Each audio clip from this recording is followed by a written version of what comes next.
All right, 6 p.m. It is already April 26th, 2022. My name is Robert Smith, Town Manager, Town of Windermere. We have Public Works Director, John Elliott Moore on. We have Police Chief Dave Ogden on. We do have Councilmember Martini on as well. Dorothy Burkhalter, the Town Clerk, and several residents. So again, this is for the Oakdale cut through speeding concerns. This was raised several months ago, and it's been something that we've been dealing with since 2017, 2018, when we originally did the Kimberly Horror Associate study, talking about not only cut through from origin destination through town, but also the cut through traffic through the interior roadways, meaning the dirt roadways that you see in the northeast, southeast, northwest, southwest quadrants. Meaning that when people don't want to stay on 6th Avenue or onto Main Street, they'll divert onto the side streets and cut through and try to get to their destination quicker. And in response to that, we'll get to that. We put in signage, we went to LRP, so on and so forth. But, as we're seeing as the pandemic is hopefully coming to an end, this issue is remaining, and we're going to have to address it at some point, and rather do it now than later. But to give you a brief little overview of what we've done, we've taken traffic counts over the last several years, and we utilize not only public works counters, but we also use the police department counters. What they do is they take not only the number of vehicles, but also the speeds of those vehicles. Now, there's going to be some anomalies when two cars pass each other, so on and so forth, and Dave or Chief Ogden can get into that. But what we wanted to do is make sure that we were capturing some of that data on some of the areas where we have a lot of big complaints. And you can see on this little map here, again, we're talking about Oakdale all the way down to 12th. So here's Chase, here's the 6th Avenue roundabout, and here's 6th Avenue right over here. So the data that we collected, the most recent one we did was on January through February 14th. You might ask yourselves, well, why do you take it during this time? This is most of the traffic data is collected during the winter months, because you have the snowbirds in town, schools are going on. So typically these are your heaviest count times. So it's a good time to actually figure out what your max capacity is going to be. You don't want to do it in the middle of summer when everybody's on vacation or out of school. So during this time frame, and the speed limit is 15 miles an hour. 89% of the people that were driving down that roadway were lower than 19.3 miles per hour. Now, people might say, well, 19.3 miles an hour, your speed. A little inside information: you can't give a ticket for anybody that's going less than 5 miles an hour over the speed limit. There is a little error as far as the radar and so on and so forth. So anything that's less than 5 miles an hour, you're not going to get a ticket for. Unless you go over that, that's when you start hitting the threshold of officer discretion. But anything underneath that, there's that error to where you're not able to go ahead and do that. The total traffic count in this period was 8,085, and again, that's over a 30-day or 34-day period with 230 average cars per day. 77% were during the weekday, and then 23% were on the weekends. Again, there was town anomalies, and if there's any questions on that, I think Chief Ogden, or I don't know if Jason Bonk is on as well, can talk about that. So when we talk about average daily trips, so during the 24-hour period, you can see through this graph right here, when you see the most amount of cars coming through per hour. So when you take a look at this, maybe it's military time. So around 5 o'clock, you start seeing the uptick, and you also see an uptick in the morning peak hours too. But max you would see is probably about 21 trips per hour. And again, that is per hour for that roadway, and that's going to and from that area. So every time somebody hits that peg or the radar, that's what it's going to show. So average daily trips per day of the week. You can see here, Friday is usually the most popular day, with Sunday being the less popular day. And I think that we're all understand that, and that's what the way it's going to pretty much be. But you can see from Monday all the way to Friday, it does increase over time. And here we have the speed chart where you can see the majority of the people, 89% were actually within the 5 mile an hour threshold, which is 20 or less, with just 11% being over that. So this is some of the synopsis that Chief Ogden stated when he looked over and reviewed some of the data he put in. As you can see, the vehicle speeds are within the 85th percentile range continuously, and more recently even higher at 90 or 89%, which is excellent from a data set.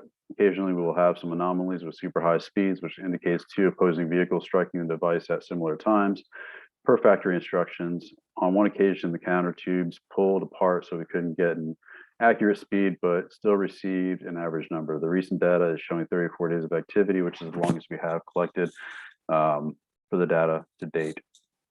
And a lot of people are asking, okay, what is this? Why is this 85th percentile this magic number? So we went and we talked to our traffic engineers to get an actual definition of why 85 is very important. And what pretty much it is the 85th percentile speed is the speed at or below which 85% of the drivers will operate with open roads and favorable conditions. The assumption underlying the 85th percentile speed is that most drivers will operate their vehicles at speeds they perceive to be safe. Speed limits set above or below the 85th percentile speed will create unsafe conditions due to speed differential, as some of the drivers adhere strictly to the law while others drive the naturally induced speed. Traffic engineers use the 85th percentile speed as a standard to set the speed limit as at a safe speed, minimizing crashes and promoting uniform flow along the corridor. So the speed limit of 15 miles an hour, based on these studies, is indicating that yes, it is the appropriate speed, or people are adhering to that speed. Again, you're going to have that part of the community that's never going to follow the speed limit at 15 miles an hour. They're always going to go over that. But because it is a dirt road, because it sometimes has divots, potholes, or washouts, that's going to impact the speed that drivers take. And you can see that too as far as the factors that influence the 85th percentile. You have the lane and shoulder configuration. So, the wider the road you may have, the more people may perceive that they have the ability to go faster. The presence of vertical and horizontal curves, sight distances and obstructions, presence of surrounding developments to the street, and access management characteristics, and medians, turn lanes configuration. So all these things impact that 85th percentile. And with most of our dirt roads, again, by having dirt roads, by having the tree canopy that we have, by having not as wide roadways as you would typically see in other jurisdictions, that's what maintains, I think, us being within that 89th percentile. Sorry. And for housekeeping too, just the chat box is open, so if you have any questions, you can go ahead and jot them in there just so you don't forget them. Or do the raise hand icon if you have any questions after I do the quick presentation. Again, it's going to be pretty quick. Oakdale on the 8th, we did it from May 4th, 21 to May 9th, 21. That was just for 5 days. We had a total number of 1,122 cars, an average of 224 per day. And that was actually, again, in the 85th percentile. Oakdale on 8th, 4/9/21 to 4/15/21. That was for 6 days, total of 946, average 158 per day. Note the device tubes were separated, so we couldn't get accurate speeds, just the number of vehicles reset for 5/4, 5/9, which is listed above. Oakdale on 8th on October 25th, 19, 10/31/19 for 6 days. Again, we had a total count of 1,420 and 237 per day, with 88% being within the norm. And then when we had Oakdale 8th for April 19, for the 4 days, we had a total count of 84 with 94% within the norm. And then we also had October of 17, just 4 days at Oakdale and 8th, 555 vehicles. It was 138 per day. 85% were within the norm, with one anomaly. And then Oakdale and 10th, which we've moved it further down. This is 2016. Total of 367 cars, 85% were within the norm, up to 19 miles an hour. Here shows you just a little quick outline of how the traffic or the amount of cars on those roadways per day were allocated. And you can see in 2019, pre-pandemic, it was 237. Then in 2017, it was 224. And actually, 2021 is 224. And then in this last one, it's up to 230. So since pre-pandemic to right now, we're at around the same number. And I believe when we looked at the 2017 numbers, it was just one way, it wasn't both ways. And so I think we're losing out on some of those counts. Some of the things that were decided by town council in 2019, and this really wasn't a great way to, we had no idea a pandemic was going to hit the town or hit the, the world. So it was hard to gauge on how well or how not well some of these things were working. So again, when we started putting up these signs to control some of the traffic concerns, it was hard to gauge if they were actually working.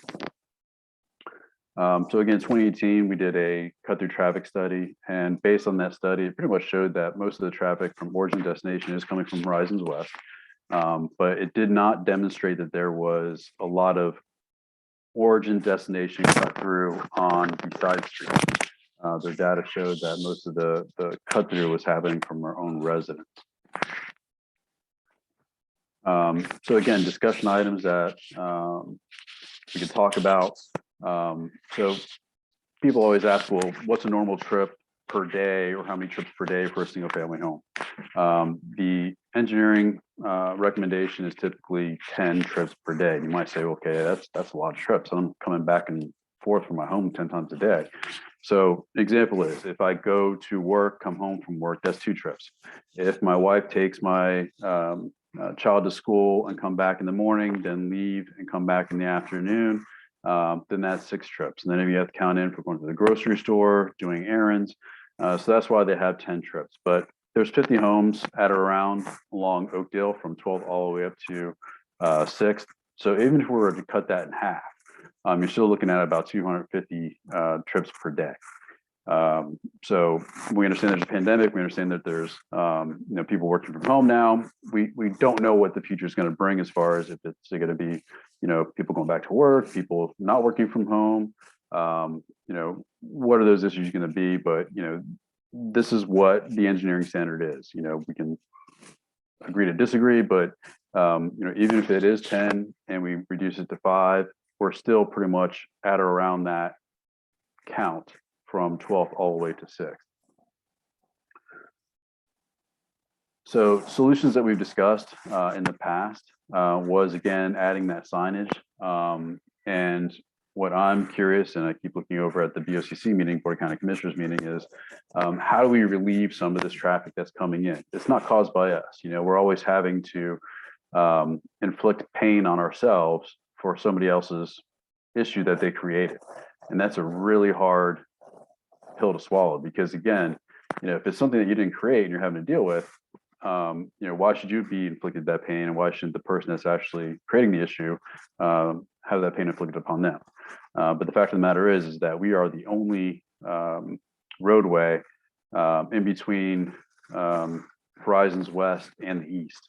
The parallel relievers for 6th Avenue, Town of Windermere, they're just too far away. And there's no plans for any other sort of parallel reliever to alleviate that origin destination traffic. So even if we're able to, some people are like, well, what if we added, X, Y, or Z to try to slow them down? We're not going to be slowing them down enough to prohibit them or make them think, okay, well, I can just use this other roadway that's further down. Because that's part of the KHA study that we did too, was to say, okay, well, listen, what can we do? What in the mind of a driver would prohibit them from using us as a cut through? And there wasn't much that we could do, not only because we received this roadway from Orange County with current restrictions, but also, as far as adding stuff to delay them, it wouldn't delay them enough to make them go other routes. Again, the second thing we did was we added signage. And the third thing is we're looking at, how to continue to work with surrounding jurisdictions. One of those is working to see if the one-cent sales tax gets approved. And if we were to receive monies from that, if it were to pass, we would look at relieving the congestion points to make sure that the traffic is flowing through. Again, you have two different philosophies. If you get them in and get them out, then they're less likely to use the side roadways for cut through. If you make it harder for them to cut through or to use as an origin destination cut through, then they're more likely to still continue to use those side roads. And when you plug the hole one area on the dam, the next spot's going to burst open. So we'll be playing whack-a-mole for quite some time. So the one philosophy that we're looking at maybe doing, if we were to receive funds, if it were to pass and get through actually the BOCC tonight, would be to enhance the 6th Avenue roundabout. So you would have continuous going north and south, and then also adding traffic improvements to 12th and Chase, and also Windermere Road and Main Street.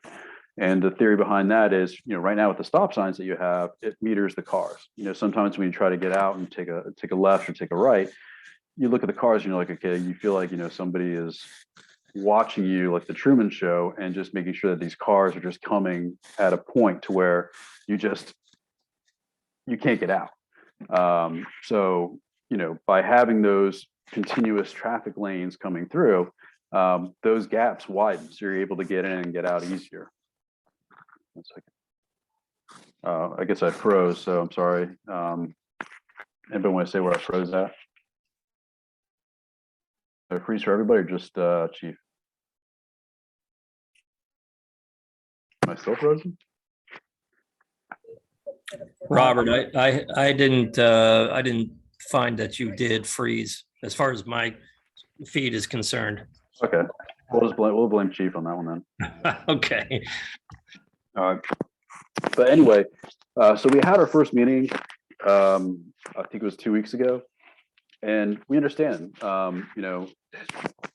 there's what the data shows and there's what you see every single day. And we're very sympathetic to that. And we're here as, we're here to work for you and figure out a solution. And like when we had the conversations with the residents of the last meeting, we always brought up the fact, okay, yes, you identify that there's an issue, you see there's an issue, now come up with a solution. What kind of, I hate to say it, but pain are you willing to inflict upon yourself and, change your daily habits in order to alleviate what you see in front of your house every single day? Now, the data might not show, and I have to play devil's advocate a lot of what you perceive you see in front of your home every single day. But again, if the residents are pushing for this and they're going to want this, then we're going to have to, take it to council, LRP, and see where the recommendations are. But understand too that the people that are going to be disrupted by this are going to say, okay, show me the data of why you did this. Where is the need and where is the non-biased, information that we can gather to say that this was something that was a problem, this is something that had to be taken care of, and this is something that's going to interrupt my daily life, because that's what we're going to have to face if and when we do something, which we'll discuss in a second. But just keep that in mind too, is, once you make a change in somebody's life, there may be 40 people on this call tonight and the last time, but there might be twice as many coming out once we start impacting their lives. So just be well aware of that. So the options that were really discussed, and there's a lot of consensus to at the last meeting, was to go ahead and place and we talked about this with PD and with Public Works today, would be to go ahead and start somewhere, start the baby step, not do the nuclear option of shutting down all the roadways, but let's see what happens when we shut down just 2 areas. And the areas that were discussed to go ahead and shut down was 6th and Oakdale. And what we would do is we would put in a split rail fence And the reason why we do a split rail fence is because it's somewhat of a temporary structure. Let's say that we put in the split rail fence, we make sure that the signage is up there, that it's dead end, and everybody comes out raising Cain, and the council, right now may be different from the council 4 or 5 years from now, but they say, listen, we want to go ahead and rip this thing up. So we don't want to put in something so permanent at the very beginning, because we want to make sure that we have a data set that shows, okay, is it making a difference? We'll have more public meetings talking to you guys and say, okay, listen, do you see a difference? Is it making a, are you seeing people going, not slower, but do you see a lot less cars coming down the roadway? And the second area that we're looking at closing off would be 12th and Chase as well. So the 2 roadways would be right here, or 12th and Main, and 6th and Oakdale. And we would put the split roll up with signage, of course, on it. And we would notify Waste Pro, fire EMS of the changes, and make sure that everybody's aware of what's going on when it's going to happen. So the next steps that we would go to, we would take it to long range planning, have their input because they've been working on this issue for quite some time, then take it to town council in a workshop meeting, and then take action after that. Now, the timing is a little off right now, but it gives us time to adapt. And what I mean by that is school's out on May 25th. And if we were to put anything in place, right now, are you really going to see a huge difference within the 30 days? Because you need to put, give a 30-day window for people to adapt to the new traffic configurations, to learn about the new traffic configuration. So a lot of people aren't pulling up to Oakdale and then having to turn around and creating issues in these 2 areas. So we give pretty much a 30-day window of notice and saying, hey, listen, this traffic pattern is going to change. But if we were to go ahead and move forward with LRP as the next step, they would probably be meeting in May, and then take it to town council probably in June. Around July, August is when we could possibly implement this. And that is going to be the prime time to give people the 30 days notice before school starts in August. And then August, boom, you go ahead and put those areas up, and the traffic patterns change. And then, we see if we're having a whack-a-mole situation and we have to adjust and adapt. But at least we get that, again, data point and empirical data from you as residents along these roadways, and say, listen, now Oakdale's taken care of. Now we're seeing the same thing coming over to Oakdale, because everybody that was shooting over on 11th are coming up to Oakdale and then going right on 7th and going up to hit 6th. So we understand that could be an issue, but again, it's not to say that, this is not 100% foolproof, but we can move and continue to move along if we need to, but at least we'll have a sense of if it's going to cure it or if it's not going to cure it. And with that said, let me go ahead and go through some of the questions. Yes, the workshop is going to be placed on our YouTube channel and our town website. So you'll have all the information that anybody else or you've been watching tonight will be on that. And they have, and I hear it all the time too, is like, well, we couldn't make it because of this or that. And have those people, they can reach out to me personally. I think they all have my email address. And we'd be more happy to send you the videos, send you the information. We've been very accommodating for that. We have certain people that are like, oh, by the way, my neighbor keeps asking me, like, when's this, when's that? Please send them over to us. We'd be more happy to talk to them individually, or set up another program for them to discuss this, because we want to make sure that we're touching as many people as possible that are going to be directly impacted by this.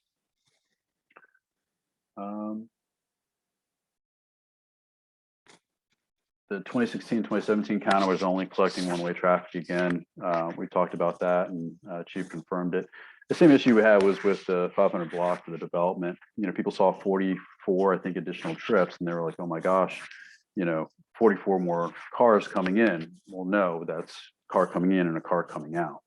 So that's where the peak hours was 44 trips during that hour. Why is there not signs at 10th, 11th, 7th, 8th, 9th, and 13th? Are you talking about the note? Sorry, Adrian, are you on?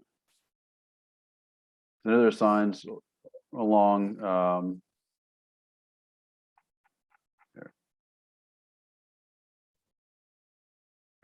So we have 7th, 8th, 9th, and 12th, but we don't have 10th. So does that answer your question, Adrian? Or are you asking why don't we have one at 10th And 11th. and 11th? Again, that's something we can talk about, and we're open to solutions. When we took a look at, some of the comments and concerns from the residents in the past, they were saying that those are the areas that we saw most of the cut through traffic, but that is a good point. We could probably put that on there as well, as an option to go ahead and put signage that you see up here that would eliminate any cut through traffic during those peak hour times, which would be 7 to 9 a.m. But again, if you're not allowing those access points, so from 8 to 9, everybody that lives in this area would have to go all the way around and come down this way to get to their home. So I think, and the reasoning behind that was to give them at least some area where they'd be able to get to their homes. Because again, how much punishment do you want to put on yourselves for an issue that's from a surrounding development? So that's why you see a lot of the giving access to those residents that are in those areas. And we have the same thing over on Ridgewood as well. Your trip count assumes all 50 homes on Oakdale Drive all the way to 6th exit. Not the case at all, in my opinion. Understood. So we have numbers. So do we have numbers for Amazon, UP, landscape, pool cleaners, construction people? By the way, most of these push the 19 mile an hour above. Do we have their numbers? No. The only thing we have is our the data points that we put out there, and it's showing that the majority of them are within the appropriate speed. Now you might say 5 miles is too fast over the speed limit, but again, that's what's established and that's what we have to adhere to. But no, we don't have Amazon UPS, but again, we give the 30-day notice. Typically it's the same route drivers for the areas, and they'll get to hopefully learn that when we do make those changes, they'll change their driving habits. Hey, Robert, you got a second? Yeah. Well, we actually do have a breakdown. Of course, we couldn't break down what's a UPS truck versus whatever, but we do have a breakdown of vehicles that are trucks and above. So that could be just regular large size pickup trucks all the way up to UPS truck, but the counters don't signify if it's a UPS truck or a lawn maintenance truck or something like that. So we do have that general data, but again, that's an overall data set. For most of these that's on the new counter, we would have that. Yeah. So, again, we get to the trips per day per single family home, again, with the amount of homes that are on that route. And again, I'm not here to disagree with what you see and what you hear every single day. We're just having to go based on the data that we've collected. And again, if the public wants to go ahead and move forward with these changes, then we'll go ahead and take that to LRP and to the town council, and they will make the ultimate decisions. We can make it so that there is no benefit of cutting through, make our street cul-de-sacs one way in, one way out. Are you talking about this is for Amy. Are you talking about Oakdale, Magnolia, all the roadways that touch 6? Hi, Robert. Yeah, I said that original comment like before you explained everything. So Okay. that was just like when you were talking about different ideas, but I like the idea that it was presented as a starting point. Okay, thank you, Amy. Yeah, going on to the next one. Impact on people travel patterns is so much better than impact on child. Thanks to all understanding our concerns. Action. If we start blocking 6 in Oakdale, we can include provisions to allow fencing when the inevitable happens and people go to Magnolia, et cetera. So we would not have to go back to council. Agreed. And, we can say when they can establish thresholds as far as a data set point, kind of like what we have with stop signs, speed hump requests. We put the counters out there, and then we have the engineers take a look at it and see if it's justified or not. Because again, when you can't just put a stop sign in there just saying it's going to slow down traffic. It's not really a traffic calming device. When you look at the actual studies, people usually speed up after they hit a stop sign to make up for the time that they had to be at that stop sign.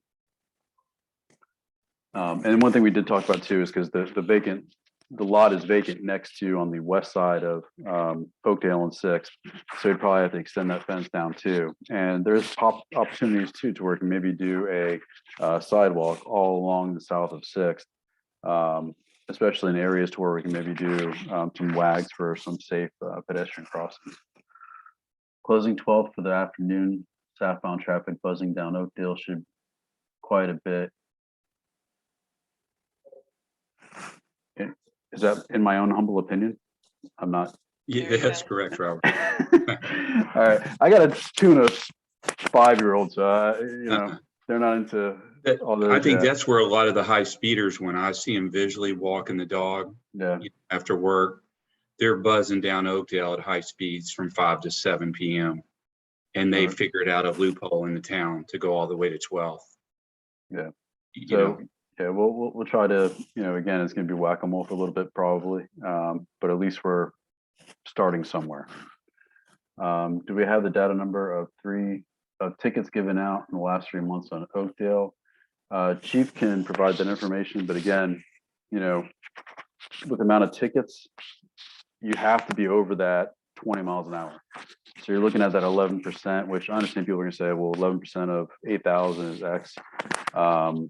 You know, are we out there all the time? No. And then, you know, some people always think too is, you know, does the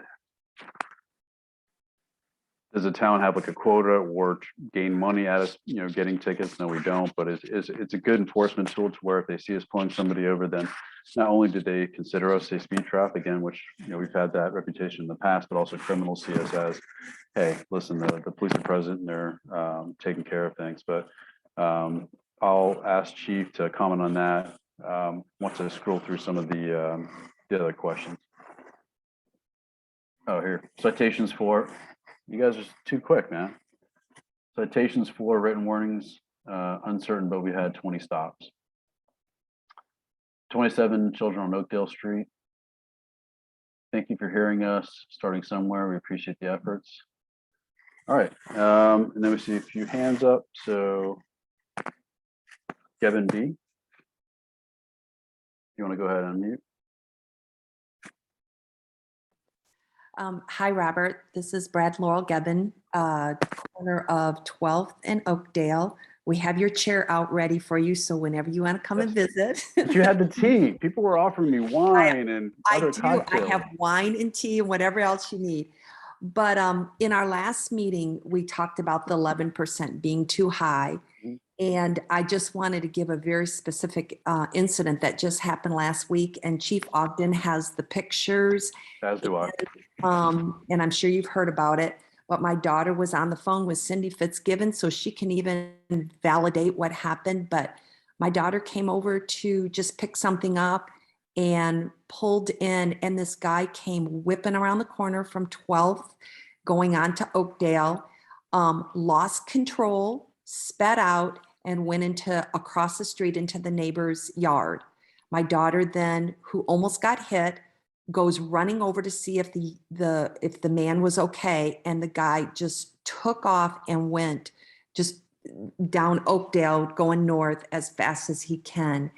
And there were tire tracks as deep as there can be. Like I said, he lost control. The officer did get pictures of all of the tire tracks.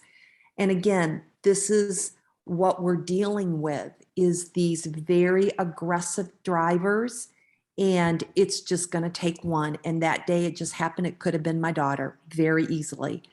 And so we know that some, Ellie Chase commented, there's 27 children on Oakdale. I think there's even more than that.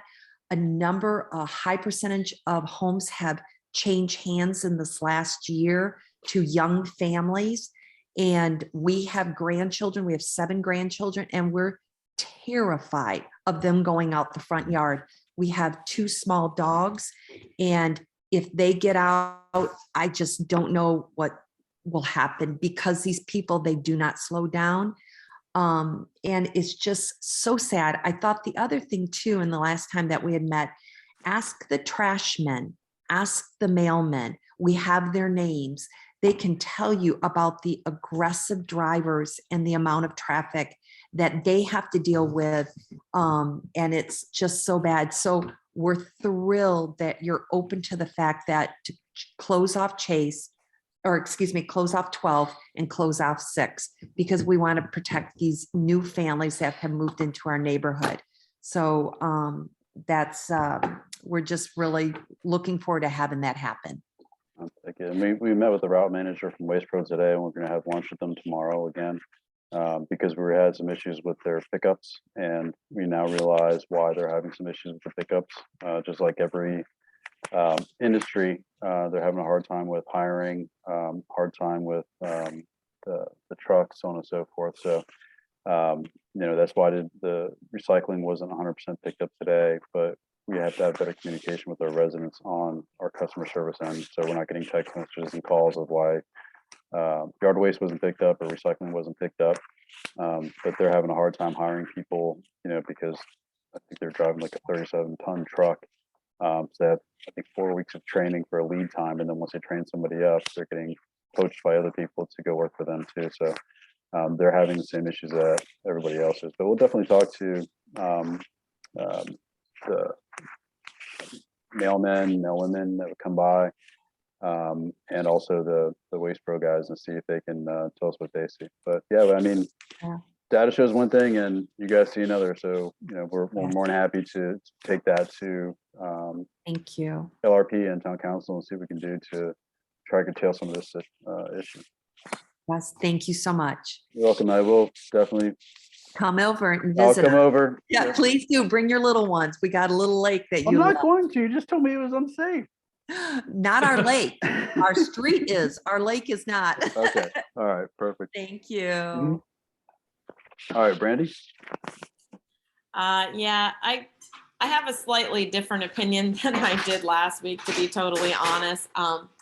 So I want to say that one of my concerns is and I understand the whack-a-mole. I mean, I've been talking to you guys about this since back in 2017, before my daughter was even a year old. But I think one of my concerns is that, when I came to council about this the first time was 2017. 2018, Kimberly Horn did the study.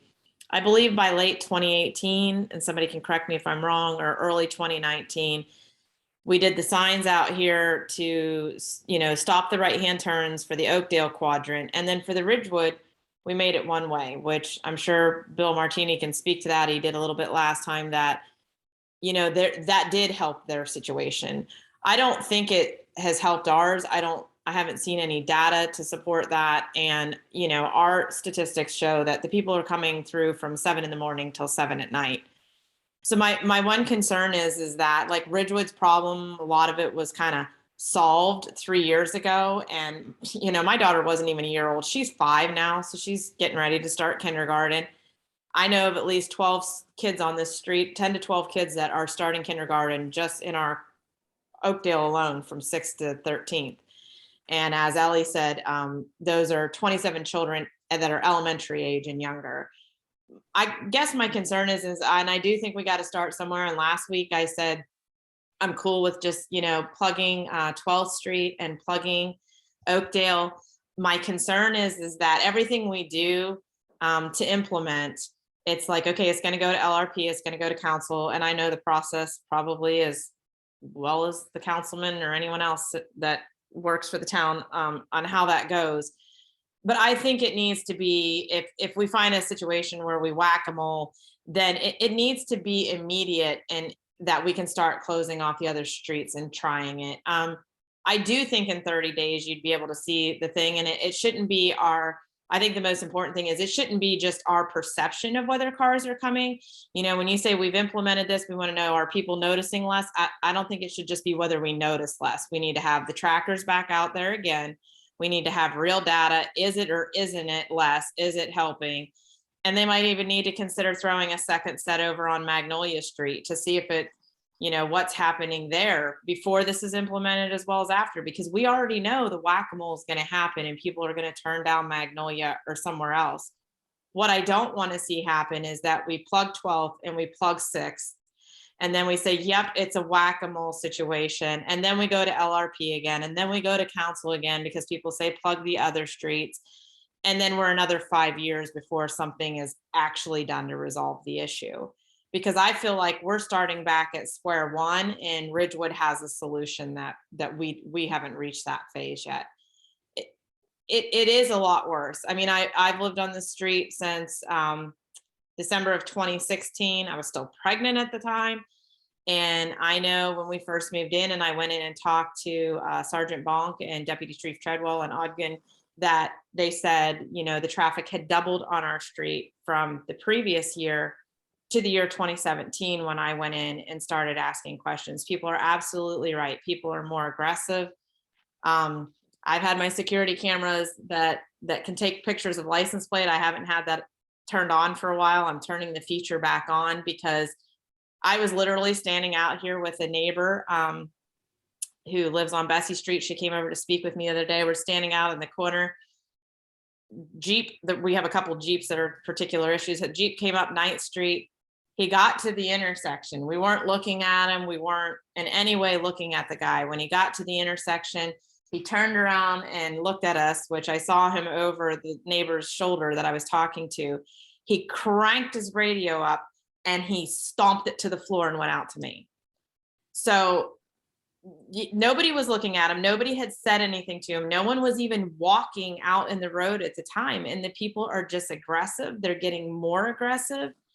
And I just want to make sure that if we're saying close 12th and 6th, close 12th and 6th, but with the caveat that we're doing something now to prove with actual data if the whack-a-mole is happening, and that we have the provision, like someone else said, to go ahead and start closing off other ones right away. Not that it takes 6 more months, because we're basically talking fall before this is really going to be, you know, super implemented. And that's another 6 months down the road.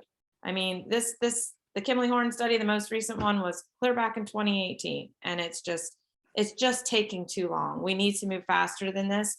With all and the new families that I knew that moved in, a lot of them have kids fixing to start kindergarten. That's their oldest child. We've got a lot with babies and 2 and 3. Somebody's kid's going to get killed or just critically injured. And it's just, what are we going to say? It took us 5 years to implement. It took us another 2 years after this discussion. Everything just needs to happen on a fast timeline this time. So that's my comment. And based on, you know, your comments, you said you moved here in 2017. We did the study in 2018, implemented pseudo fix in 2019, and then we had COVID come in. But we will set parameters for council to consider and LRP to consider, that if the traffic hits this amount of trips or some sort of, you know, threshold, then we can automatically move forward with blocking roadway without having additional town council or having LRP. But again, we're still going to need to do the public engagement that we do right now to at least afford the people that we're going to be blocking the roadway that ability to have that discussion like you guys are today, if we're going to be shutting down Magnolia or other roadways. But we will have that in there to where we can do additional barricades. Again, it's going to be a split rail fence, so it's easy to put up, and we just need to give them 30 days notice of, you know, how their lives are going to be impacted. And this is April, May, June, July. You know, in May, you know, we're not gonna be able to make the May 10th town council meeting. So that's what I was saying. In June, we would hit the June town council meeting by having the LRP and town council workshops in May. And then we'll have everything ordered and implemented in July. And that gives that 30-day window before August. That's when school starts. So that's where you see the heavy traffic, because right now you're really not gonna see the data that you're gonna see during the summer, as opposed to what you would see in school time, so the busy time. Right, but every time you want to close another street, you've got to give the 30 days warning and signs out there of change in direction of streets. So every time, if we do 12th and 6th now, you get it on the agenda for June.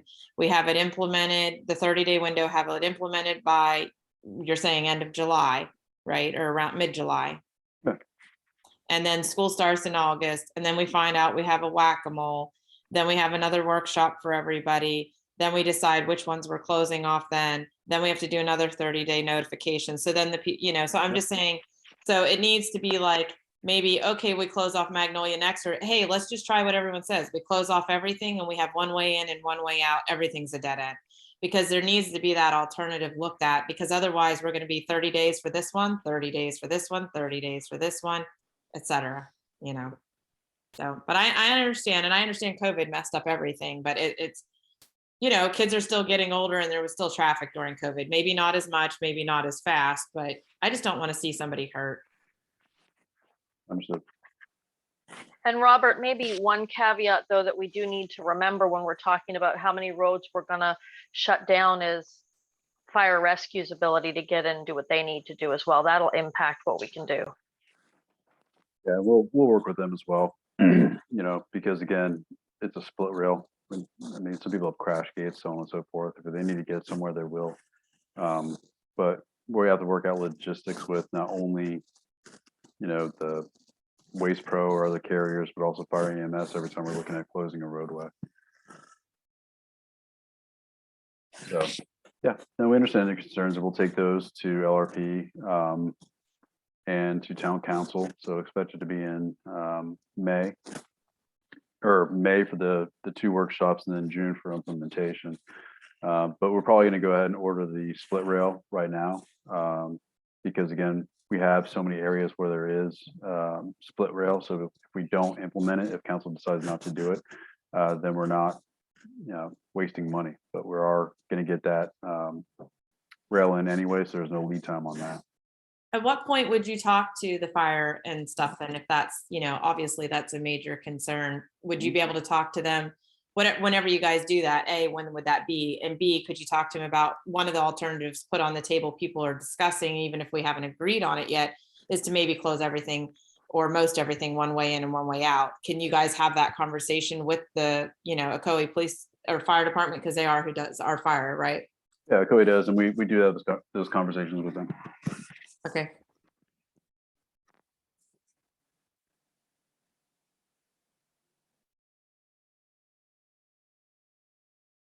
Also just seeing comments which are going to be recorded.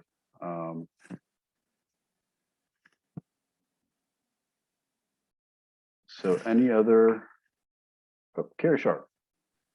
Hey, Robert, it's David again. Hey, David, sorry. Hey, just to jump on Brandy's comments. Originally, my comments at the last meeting were to block off 6th, Magnolia, all 4 of them. And as we talk about the whack-a-mole issue, I think it's inevitable that's going to happen. And I guess my recommendation is we block them all at the onset and see what happens. And my thinking is that if we don't block them all, people will continue, the morning traffic will continue to turn on 8th and 7th, and they will just peel off down to Magnolia or Bessie or 7th, and we'll be back at it again. And I just think the better solution is to block them all off and create a neighborhood on this side of 6th and Main that the residents that live in this quadrant will deal with. And, that's my opinion. And, I just think I think if we just block one exit point, it's going to force the folks down further that are cutting through. And frankly, most of us that live down or on South Oakdale have adapted already that that we will come out on 9th and frankly, I don't go right on 6th Avenue pretty much ever anymore, because you can't get, first of all, you can't get back into town as it stands now. But I just think we're kidding ourselves if we don't start with blocking them all off. So your suggestion would be block every entranceway on 6th Avenue. That's correct. Okay, and then same thing on 12th and Main? Yeah, because I think in the morning, what you would have people do is blow down Oakdale and pop out on 7th Avenue by the Paramore House. And then no right turns during those peak times. would Well, remain? I mean, if I just don't know that people will turn right to go 2 blocks. Maybe they would, but I just think that blocking the exit points on 6th Avenue certainly fixes the evening traffic, but it will put a significant dent in the morning traffic. Okay. That's my opinion. Understood. And that's what we're here is to gather opinions and possible solutions, and we'll take these to, again, LRP and town council. And again, I agree, we can see if council is agreeable to blocking all the roadways off and then just do it incrementally. Or just do it all at the same time. We'd have to work out all those logistics, and again, if and when this does happen, then again, you know, the people that are either not on this call or not in favor of those blocking those roadways will be coming out. So understand when you have neighbors that cut through, which people believe that they don't, you know, they will be coming to town council as well. So you got to make sure you're vocal all the way through. But thank you, David. Well, you know, to touch on that, Robert, you know, first of all, I don't know that a Windermere resident, it should be labeled, at least on our side. I'm only speaking in our quadrant because I don't live anywhere other than where I live. So somebody cutting through in our quadrant, I don't consider, you know, my neighbor or me, if I drove down the road and I come out on 7th Avenue, that's not a cut through. That's just me trying to get around. What I consider a cut through is somebody who lives in Keens Point that won't sit in traffic and is coming down Oakdale to get home. That's cut through. Right. Now, the other side, you have issues, I know, with, you know, people from the Manors or places like that who are coming down Lake Street or Ridgewood to get to the Manors. I understand that, but I think in our quadrant, cut through it has a different definition. Okay.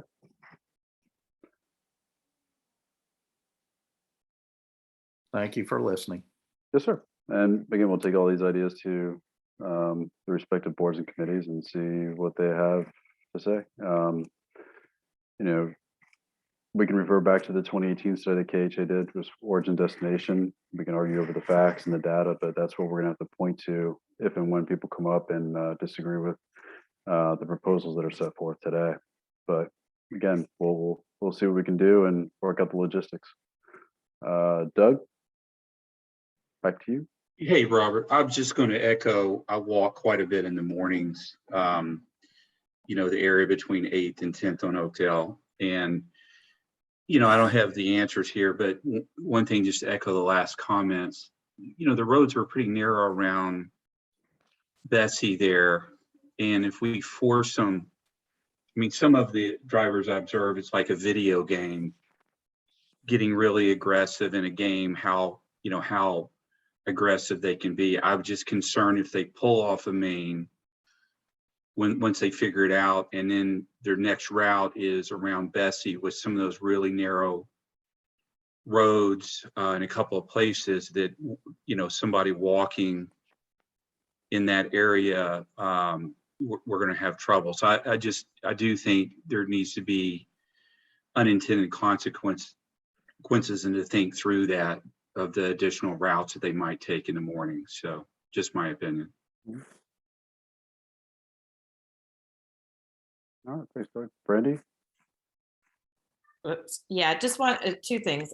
One, I want to say I do agree, and I imagine most of the neighbors in our southeast quadrant probably agree about, regardless of the Kimley Horn study, that to us cut through traffic. Yes, I do leave out 7th or Bessie sometimes because I like to drive by and look at the lakes. And sometimes when I'm coming into town and the town traffic is backed up, I turn down 7th or I turn down Bessie. But I purposely go like 5 miles an hour because there's always someone coming up behind me trying to cut through, and I go extra slow just to annoy them the whole way through town. And because I live on 9th and Oakdale, they follow me all the way down here. So it does force them to have to slow down. And, I do use those other exits, but it's my neighborhood. I live here, and, I don't consider myself cut through. The other thing I wanted to say is, in case you haven't noticed, there are a whole bunch more comments people have been adding to the chat window. So make sure that you don't miss any of those, because a couple of people did, say that they have speeding coming on 7th Street and their concerns about their streets being blocked off as well because of they believe the whack-a-mole. So just make sure you catch all those comments, because a lot are appearing that I think the couple were missed. So Everything's recorded. okay. All right, anybody else? Still waiting to see what happens at the DOCC meeting. Looks like it's getting very entertaining.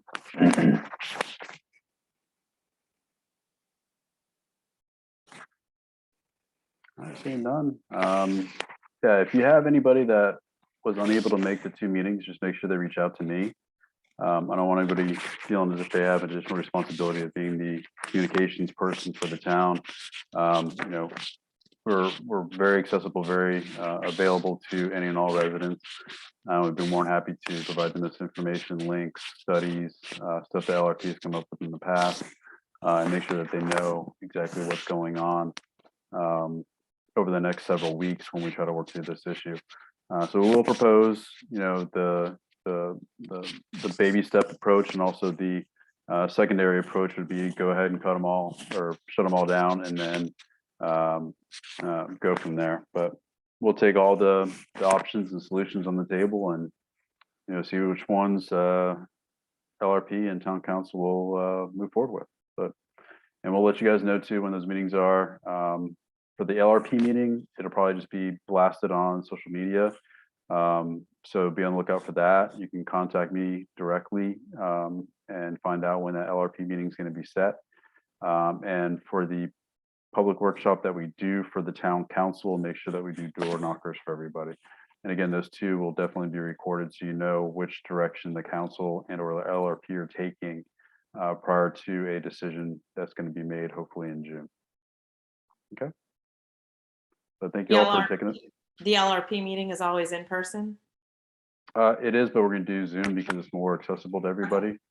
This is a bigger issue than they're typically used to. So. Okay. All right. Just checking. Thank you. Okay. All right. See nothing else. Thank you all for being proactive, and we'll see what we can do. Thanks, Robert. Thank you all. I'll make sure I come down for some sweet tea. Unsweet tea, sorry. I'm sweet enough.